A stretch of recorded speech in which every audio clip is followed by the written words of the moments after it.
पाकिस्तान से आई गीता को उसके घर पहुंचाने के लिए इंदौर पुलिस हर संभव मदद के लिए तैयार है।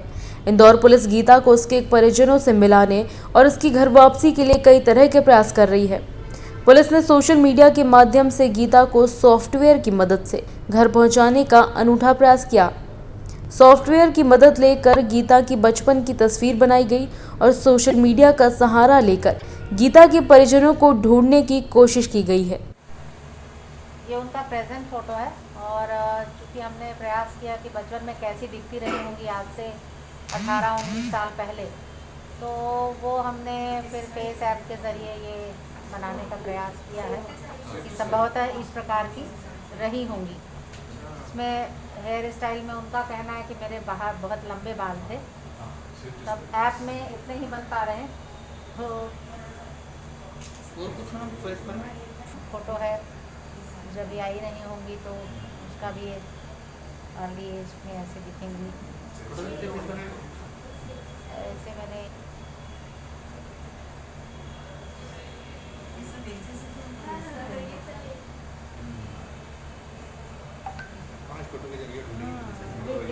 एडिशनल एसपी मनीषा सोनी ने बताया कि गीता बताती हैं कि इनके घर के पास एक मैटरनिटी होम है, साथ ही परिवार वाले धान की खेती करते हैं। इस आधार पर गीता को उसके परिजनों से मिलाना और उसकी घर वापसी के लिए इंदौर पुलिस द्वारा हर संभव प्रयास किया जा रहा है।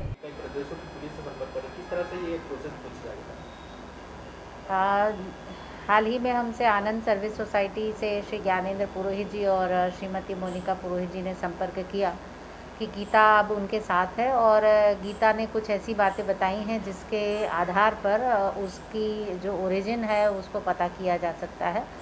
तो गीता को आप लेकर के यहाँ आए। डीआईजी सर ने बताया कि एक बार आमने सामने बात करने से ही चीज़ें ठीक हो पाएंगी।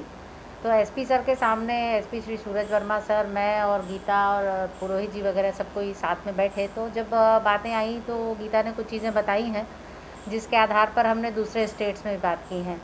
गीता का विशेष इंटरेस्ट झारखंड और बिहार को लेकर के है, तो हमने वहाँ की पुलिस से भी संपर्क किया है, आरपीएफ से भी संपर्क किया है, क्योंकि गीता जो जगह बताती हैं वो उनको ऐसा याद आता है कि वो रेलवे स्टेशन था उनके घर के पास और मंदिर था देवी जी का, जहाँ पर स्नान करने के बाद या हाथ पैर धोने के बाद ही दर्शन पूजा होती थी।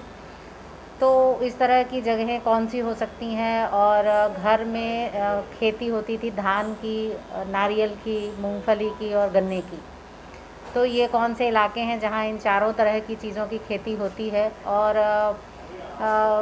ये सब चीज़ें हमने शेयर की हैं दूसरे स्टेट्स में, और आरपीएफ से शेयर किया है कि जो रेलवे स्टेशन जिस तरह का ये बताती हैं उस तरह का रेलवे स्टेशन उस ट्रैक पर है क्या।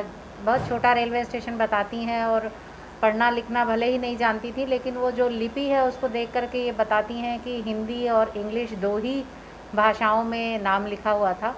तो उससे एक ये बात हो सकती है कि वो किसी बॉर्डर वाले डिस्ट्रिक्ट में रही हों। खान पीन का जो आदत है उनकी, डेली रूटीन का जो खाना था घर का, वो साउथ इंडिया की तरफ इंगित करता है, क्योंकि उसमें इडली, डोसा, सांभर की चीज़ें बताती हैं। और त्यौहार वगैरह भी वो सारे वही बताती हैं जो नॉर्मल इंडियन त्यौहार हैं। ड्रेसेस में, बचपन की ड्रेस में वो पट्टू पावड़ा जो साउथ इंडिया में पहनी जाने वाली सिल्क की ड्रेस होती है, बच्चे जो घाघरा चोली जैसा पहनते हैं उस तरह की ड्रेस बताती हैं। और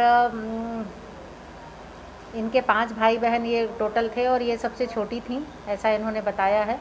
पिता से इनका चेहरा मिलता जुलता है और पिता कोकोनट का व्यवसाय करते थे और धान की खेती इनके यहाँ थी, इस तरह का इन्होंने बताया। स्कूल में ये नॉर्मल स्कूल में गई हैं, बहुत छोटी थी तब, संभवतः 8 से 10 साल की उम्र रही होगी जब से ये मिसिंग हैं। तो स्मृति बहुत धुंधली है, कुछ कुछ चीज़ें इनको याद आती हैं, तो हम वो पूछ करके और ऑनलाइन चित्र दिखा करके, कि क्योंकि उसकी भाषा को समझ पाना भी थोड़ा कठिन है, तो ऑनलाइन चित्र दिखा करके उससे कंफर्मेशन लेते हैं ताकि उस चीज़ को वहाँ लॉक किया जाए और फिर आगे अगली चीज़ देखी जाए।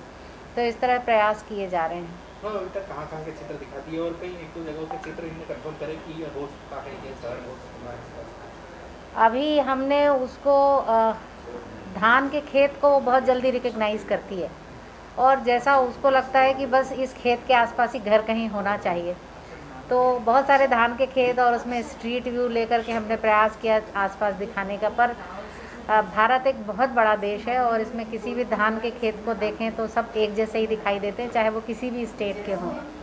धान के साथ शुगर केन की खेती देखें तो तमिलनाडु में भी होती है और बिहार में भी होती है। उसके घर का कल्चर एकदम स्पष्ट इंगित करता है कि वो साउथ से रिलेटेड है, लेकिन जो उसकी मना इच्छा होती है, जो उसकी मन से इच्छा होती है, वो मैप में बिहार और झारखंड को इंगित करती है।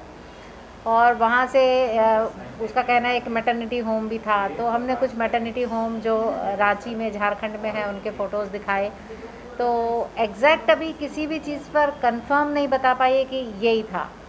जो हम चित्र दिखाते हैं उसमें कुछ कुछ कमी बताती है कि अभी इसमें ये नहीं है। जैसे टेंपल दिखाया तो टेंपल में शिखर नहीं था, क्योंकि साउथ इंडिया के नॉर्थ इंडिया के टेंपल्स के शिखर अलग हैं, तो वो शिखर डिफरेंट बताती हैं कि ऐसा नहीं था। किसी का एंट्रेंस डिफरेंट बताती है कि ऐसा एंट्रेंस नहीं था। तो अभी हम सर्चिंग की प्रोसेस में हैं। बाल बढ़ने के बता रही कि बाल बचपन में काफी बड़े हुए थे, तो कहाँ महिलाओं के इस तरह के बाल रहते हैं और किस तरह से पुलिस पूरे मामले में? जैसा हम समझ पा रहे हैं कि उसकी दाहिनी ओर की नाक में छेद है, जो नोज़ पिन के लिए छेद होता है।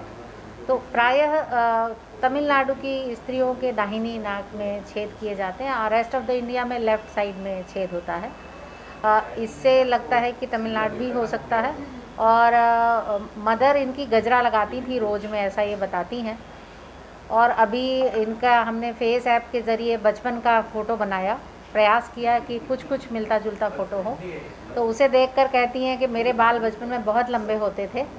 और तो शायद अब लंबे बाल साउथ में होते हैं, और जिस तरह का जो स्ट्रक्चर, वेवी स्ट्रक्चर है उनके बालों का, उससे संभावना होती है कि साउथ के हो सकते हैं। अन्य राज्यों की पुलिस से, जिन राज्यों का ये जिक्र कर रही है, उनकी पुलिस से संपर्क किया गया उस समय के गुमशुदा बच्चों की जानकारी है? हम इसको नेशनल डेटाबेस से भी सर्च करवा रहे हैं और इसके डिटेल्स अभी बना रहे हैं, मतलब कुछ स्पेसिफिक पॉइंट्स हम तैयार कर रहे हैं और उसके बाद सभी स्टेट से कांटेक्ट किया जाएगा।